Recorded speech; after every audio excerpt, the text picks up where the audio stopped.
Pada tahun 1996,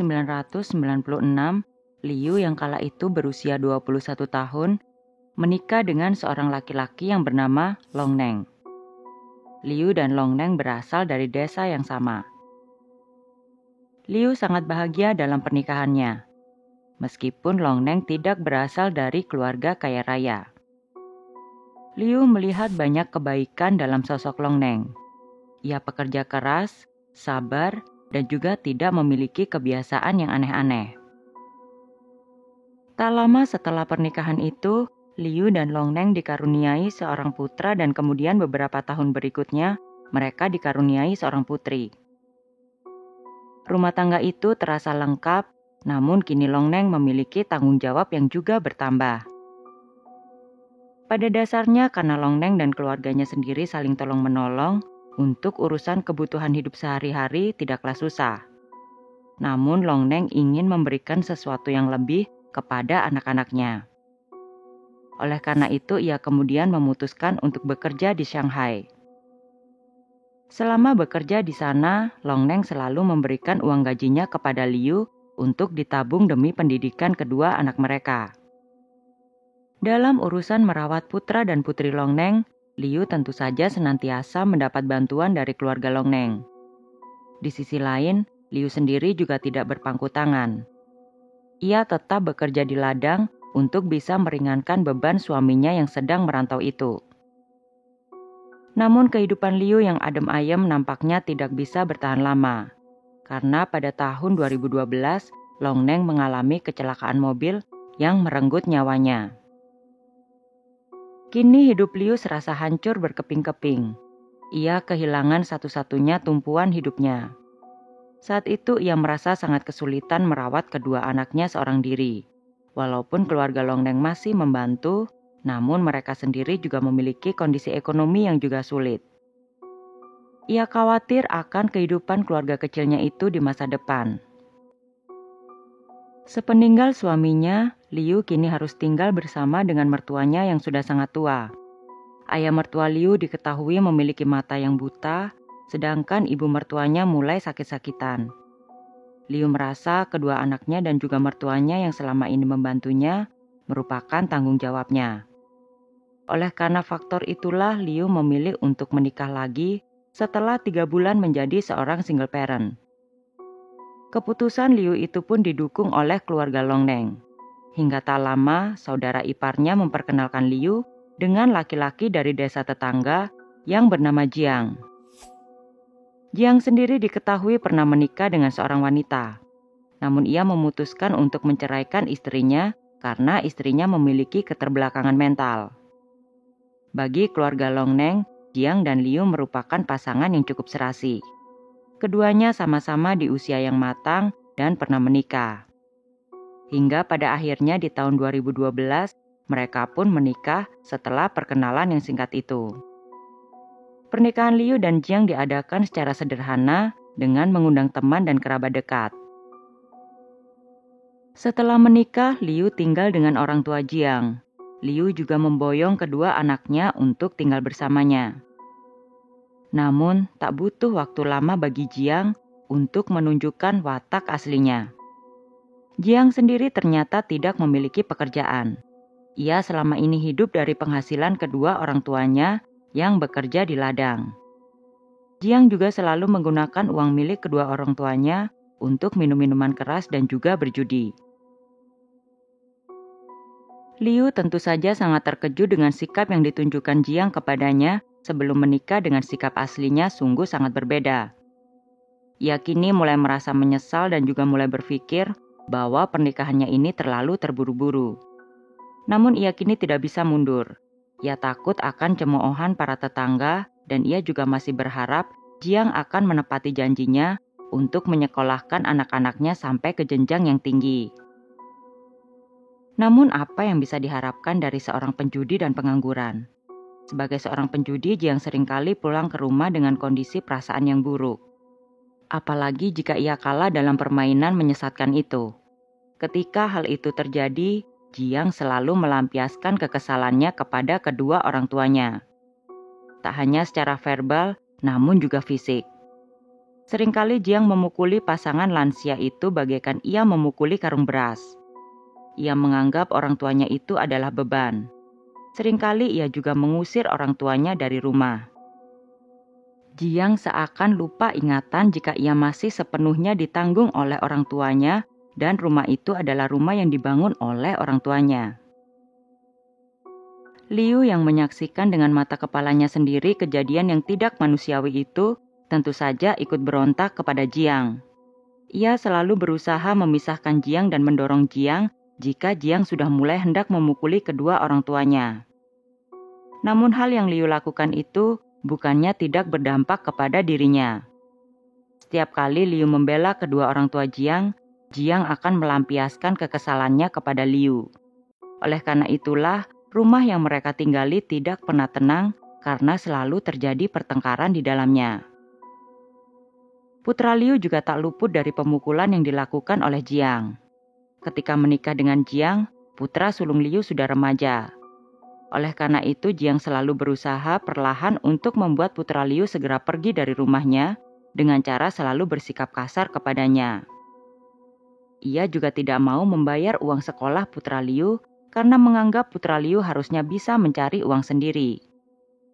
Oleh karena itulah, tak lama putra Liu pun keluar dari rumah Jiang dan memutuskan untuk bekerja di kota. Ketika putra Liu sudah bekerja, Jiang akan menghubunginya dan meminta uang kepadanya dengan alasan untuk membayar sekolah adik perempuannya. Suatu hari putra Liu yang merindukan ibunya pun menyambangi Liu di rumahnya. Namun sebelum sampai rumah, ia berpapasan dengan Jiang di jalan. Seperti biasa, Jiang selalu meminta uang dari putra sambungnya itu. Karena ia menolak, Jiang memukuli putra Liu hingga ia tidak sadarkan diri. Sang putra pun akhirnya kembali ke kota tanpa sempat bertemu dengan ibunya, karena ia sudah tidak mampu menghadapi Jiang. Liu pun baru mendengar kejadian itu ketika putranya bercerita kepada dirinya lewat sambungan telepon. Saat ini Liu masih berusaha bertahan, walau sebenarnya hatinya sangat terluka melihat putranya diperas oleh Jiang. Hingga tak terasa pernikahan Liu dan Jiang telah memasuki usia 2 tahun. Saat ini Liu telah dikaruniai seorang putri hasil pernikahannya dengan Jiang. Untuk sementara waktu setelah kelahiran putrinya, sikap Jiang mulai melunak. Namun hal itu tidak berlangsung lama. Jiang kembali kepada kebiasaan lamanya. Setiap kali ia kalah dalam bermain judi, ia akan melampiaskannya kepada Liu dan orang tuanya. Setelah itu ketika Liu mengancam akan meninggalkannya, Jiang selalu meminta maaf dan berjanji untuk tidak melakukannya. Ia akan menangis dan bersujud di kaki Liu untuk memohon kesempatan kedua. Namun janji yang dibuat oleh Jiang tidak pernah ia tepati. Jiang akan selalu kembali ke rutinitas lamanya. Liu sebenarnya sudah sangat tidak tahan, namun ia kini telah memiliki anak dengan Jiang. Liu merasa Jiang mungkin masih membutuhkan waktu untuk menjadi dewasa. Oleh karena itu ia akan menunggu hingga waktu benar-benar bisa mendewasakan Jiang. Namun ia salah. Semakin tahun Jiang semakin menjadi-jadi. Jiang yang selalu kekurangan uang, kini mulai merongrong keluarga suami pertama Liu. Ia meminta sertifikat rumah dari orang tua suami pertama Liu dan juga uang bulanan. Jika mereka menolak, Jiang mengancam akan memukuli mereka habis-habisan. Jiang beralasan bahwa ia butuh uang untuk merawat cucu mereka. Padahal seperti yang diketahui, ia tidak pernah mengeluarkan uang 1 sen pun untuk membiayai anak-anak Liu. Orang tua dari suami pertama Liu tentu saja menolak. Hal ini membuat Jiang murka. Ia mendatangi rumah lansia itu dan memukuli mereka berdua. Ia memukuli ayah suami pertama Liu yang sudah buta hingga tulangnya patah. Ia juga menggunakan cangkul untuk menusuk dahi laki-laki tua itu. Untungnya pada saat itu beberapa tetangga yang lewat segera menyelamatkan laki-laki yang sudah tidak berdaya itu dan membawanya ke rumah sakit. Setelah itu mereka melaporkan penyerangan yang dilakukan oleh Jiang ke polisi. Atas tindakannya itu Jiang dihukum 1 tahun penjara. Akibat perbuatan Jiang, ayah dari suami pertama Liu mengalami patah tulang dan juga harus dioperasi untuk menanggulangi luka-lukanya. 1 tahun Liu dan mertuanya hidup dengan tenang di rumah. Namun 1 tahun terasa sangat cepat karena kini Jiang telah keluar dari penjara. Ketika Jiang pulang ke rumahnya, ia langsung mengusir kedua orang tuanya. Orang tua Jiang yang sudah ketakutan akhirnya memutuskan untuk menyewa rumah di tempat lain. Liu kini semakin ketakutan dengan Jiang karena ia tahu pasti Jiang akan melakukan apapun untuk mendapatkan uang. Oleh karena itu, karena tidak ingin menambah masalah, Liu kembali bekerja di ladang. Putri Liu dari suaminya yang terdahulu bertugas untuk menjaga Putri Liu dengan Jiang. Putri Liu dari suaminya yang telah meninggal kini telah beranjak dewasa. Ia menjadi gadis cantik dan anggun. Hal itu nampaknya tidak luput dari pantauan Jiang. Jiang kini melihat Putri Liu bukanlah lagi anak-anak, namun ia telah menjadi seorang wanita. Tatapan-tatapan yang tidak pantas sering ditunjukkan Jiang kepada Xiao, putri tirinya. Xiao pun tidak bodoh. Ia akan selalu menghindar jika Jiang sudah mulai mendekat. Namun ia tidak bisa terus menghindar. Ia harus segera mencari bantuan karena Jiang bisa saja melakukan hal yang lebih jahat. Puncaknya pada tahun 2019, Liu saat itu sedang bekerja di ladang. Xiao kebetulan berada di rumah berdua dengan Jiang. Jiang tentu saja melihat ini sebagai kesempatan untuk berbuat jahat. Ia diam-diam mengunci semua pintu rumah dan kemudian memanggil Xiao yang saat itu sedang berada di kamarnya. Jiang saat itu berada di ruang tamu. Ketika hendak menghampiri Jiang, Xiao melihat Jiang hanya mengenakan celana dalam. Sontak Xiao langsung berlari menjauh, namun ketika hendak membuka pintu rumah untuk keluar, pintu itu sudah terkunci. Jiang dengan mudah dapat menangkap Xiao yang saat itu tidak berdaya. Namun Xiao tidak menyerah. Ia terus berontak, menendang, menggigit dan memukul semua ia lakukan. Namun kekuatan Jiang masih jauh lebih besar daripada dirinya. Jiang lalu menindih Xiao dan kemudian merobek celana dalamnya. Ia lalu melecehkan Xiao dengan tangannya. Tak lama setelah kejadian itu, Liu pulang. Xiao yang mendengar ibunya telah tiba, langsung menceritakan semuanya kepada Liu. Xiao menangis sejadi-jadinya. Melihat Jiang telah memperlakukan putrinya demikian, Liu langsung menghampiri Jiang dan tanpa mengatakan apapun, ia menampar Jiang sekuat tenaga. Jiang yang merasa marah telah ditampar oleh Liu, lantas membalas Liu dengan memukulnya menggunakan tongkat kayu hingga tongkat itu patah. Namun Liu tidak menyerah. Ia membalas Jiang dan menendang Jiang sekuat tenaga. Dalam benak Liu, ia siap mati hari itu. Selama ini ia tidak pernah membalas pemukulan yang dilakukan Jiang kepada dirinya. Namun jika Jiang melampaui batas dan menyakiti putrinya, Liu akan menunjukkan taringnya. Liu memukuli Jiang seperti orang gila, dan Jiang pun tahu kekuatan Liu tidak main-main. Ia kemudian memohon kepada Liu untuk menghentikan tindakannya itu. Lagi-lagi Jiang bersujud di kaki Liu sambil menangis dan memohon ampun kepada Liu serta berjanji tidak akan mengulangi perbuatannya lagi.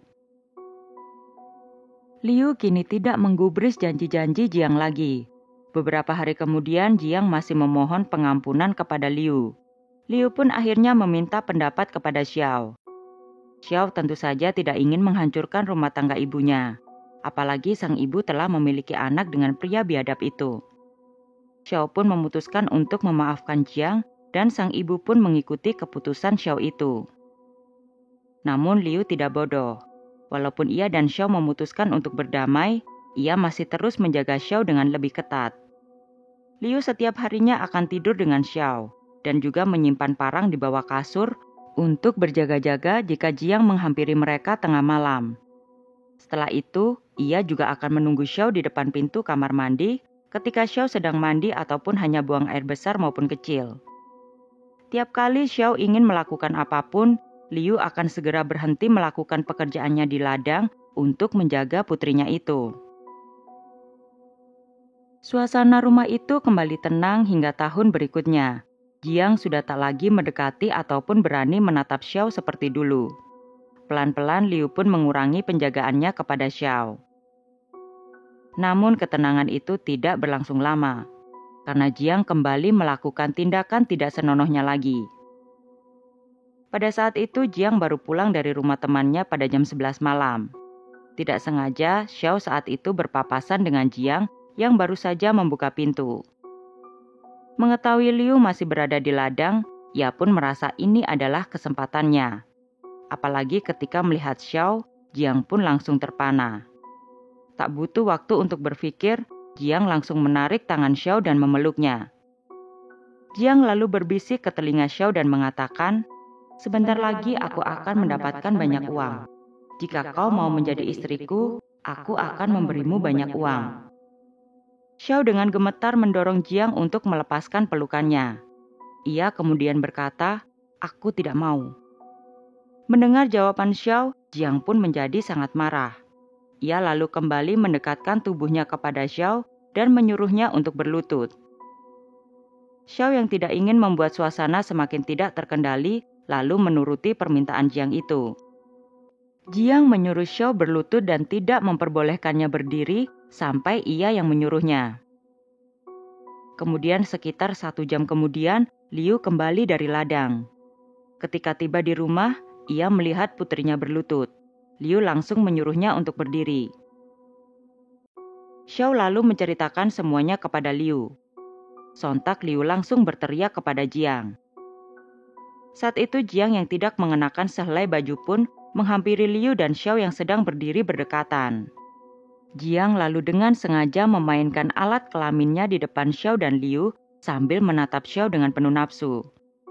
Tanpa memperdulikan Liu, Jiang kemudian menarik Xiao dan memeluknya. Liu sontak merangkul Jiang dari belakang agar cengkraman Jiang kepada Xiao bisa terlepas. Liu menarik tubuh Jiang dari belakang sekuat tenaga. Karena kesal dengan tarikan Liu, Jiang lalu berbalik. Ia mendorong Liu sampai tembok dan menampar Liu habis-habisan. Tamparan itu tidak berhenti ketika satu tangan beristirahat menampar, tangan lainnya akan bekerja untuk menampar. Penamparan itu terjadi cukup lama hingga mata Liu merah dan pandangannya pun menjadi buram. Wajah Liu membengkak dan mulutnya mengeluarkan banyak darah. Xiao berteriak dan meminta Jiang untuk menghentikan tindakan kejinya itu. Ia berusaha menarik Jiang, namun kekuatan Xiao sama sekali tidak ada tandingannya dengan Jiang. Jiang pun berhenti ketika ia sudah kehabisan tenaga. Dengan santai Jiang mengatakan bahwa hari ini ia sudah lelah untuk melanjutkan memukuli Liu.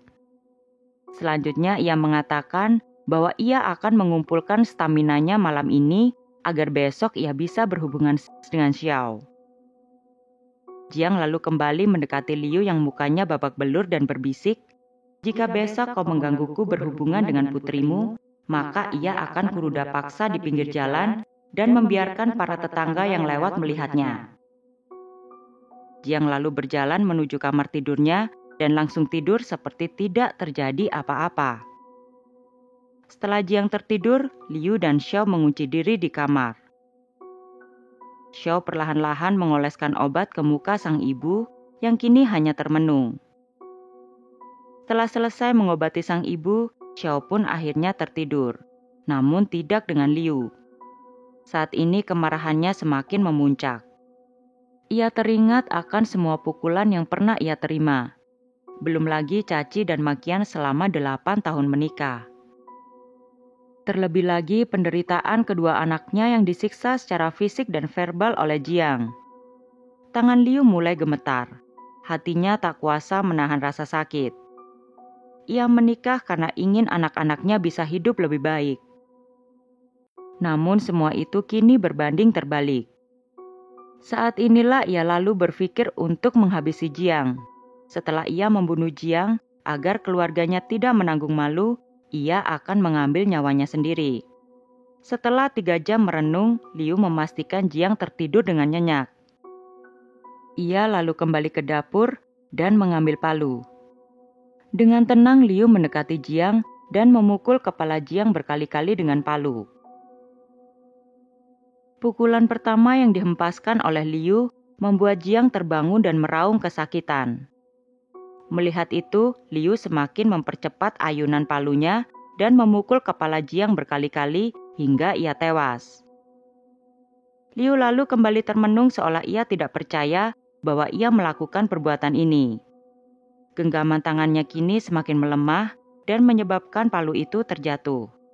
Liu yang awalnya berpikir untuk mengambil nyawanya sendiri, akhirnya mengurungkan niatnya itu setelah melihat putrinya yang masih sangat kecil hasil pernikahannya dengan Jiang. Ia lalu menelpon saudara iparnya dari suami pertamanya dan memintanya untuk melaporkan tindakannya itu ke polisi. Liu pun kini duduk di ruang tamu sambil menunggu polisi menjemputnya. Polisi yang menerima laporan pembunuhan pun langsung menyambangi kediaman Liu dengan membawa dokter forensik. Polisi yang telah tiba membawa Liu tanpa perlawanan apapun. Ia juga menceritakan semuanya dengan detail kepada polisi.